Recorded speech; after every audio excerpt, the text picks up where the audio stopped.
शासकीय नियमावलीला फाटा देऊन बेकायदेशीर प्रवासी वाहतूक करून प्रवाशांचा जीव धोक्यात घालणाऱ्या रॅपिडो, उबेर यासारख्या ॲप आधारित बाईक टॅक्सी कंपन्यांविरोधात गुन्हे दाखल करा असे निर्देश परिवहन मंत्री प्रताप सरनाईक यांनी मोटार परिवहन विभागाला दिलेत. शासनानं ई बाईक धोरण नुकतंच जाहीर केलंय. त्यानुसार अनेक ॲप आधारित बाईक टॅक्सी कंपन्यांनी व्यवसाय सुरू केलाय. तथापि चालकांना नियमावली आणि प्रवासी सुरक्षिततेसंबंधी कोणतेही प्रशिक्षण न देता त्यांची नियुक्ती करून त्या खासगी अथवा साध्या बाईकद्वारे प्रवासी सेवा दिली जाते. हे अत्यंत धोकादायक आहे. नुकतीच एका प्रवाशाचा अशा अवैध बाईक टॅक्सीवरून जाताना मृत्यू झाला. ही घटना ताजी असतानाच उपरोक्त ॲप आधारित बाईक टॅक्सी कंपन्या शासनाच्या नियमावलीची पायमल्ली करून बेकायदेशीर व्यवसाय करतायत अशा अनेक तक्रारी मंत्री सरनाईक यांच्याकडे येत होत्या.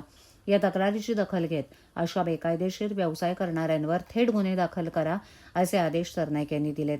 देशातील इतर राज्यात ज्या पद्धतीनं या कंपन्या शासकीय नियमांना हरताळ फासून बेकायदेशीर व्यवसाय करतात तसं महाराष्ट्रात चालणार नाही.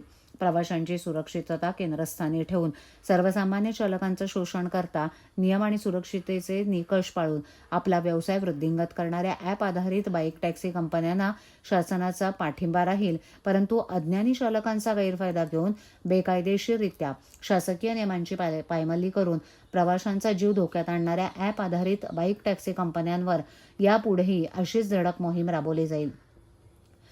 जितक्या बाईक कशाप्रकारे बेकायदेशीर वाहतूक करतात तितके गुन्हे संबंधित चालकावर न दाखल करता ती बाईक ज्या ॲप आधारित कंपनीची आहे त्या मालकावर गुन्हे दाखल करण्यात येतील असा सज्जड दम परिवहन मंत्री प्रताप सरनाईक यांनी दिलाय. त्यांच्या निर्देशानुसार 2 डिसेंबर रोजी रॅपिडो या ॲप आधारित कंपनीविरोधात मोटार परिवहन विभागानं मुंबईतील घाटकोपर पोलीस ठाण्यात गुन्हा दाखल केला. रॅपिडो कंपनीच्या वतीनं मोटार वाहन कायदा 1988च्या कलम 66(1) आणि 192 अन्वये बेकायदेशीररित्या बाईक टॅक्सी चालवल्याप्रकरणी ही कारवाई करण्यात आली आहे. या तपासणीमध्ये रॅपिडो म्हणजेच रोपन ट्रान्सपोर्ट कंपनी राईड शेअरिंगच्या नावाखाली प्रवाशांची वाहतूक करत असल्याचं उघड झालंय. विशेष म्हणजे कंपनीनं प्रवासासाठी वापरलेली वाहनं ही खासगी मालकीची होती. मोटार वाहन कायद्यानुसार खासगी वाहने प्रवासी वाहतुकीसाठी वापरण्यास सक्त मनाई आहे. असं असतानाही कंपनीनं नफा मिळवण्याच्या उद्देशानं या नियमांचं उल्लंघन केलंय.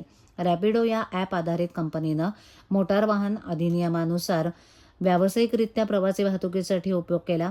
या संदर्भात मोटार वाहन निरीक्षक रवींद्रनाथ देशमुख यांनी तक्रार दाखल केली होती, ज्यानंतर कंपनीविरोधात अंतर्गत गुन्हा नोंदवण्यात आला आहे.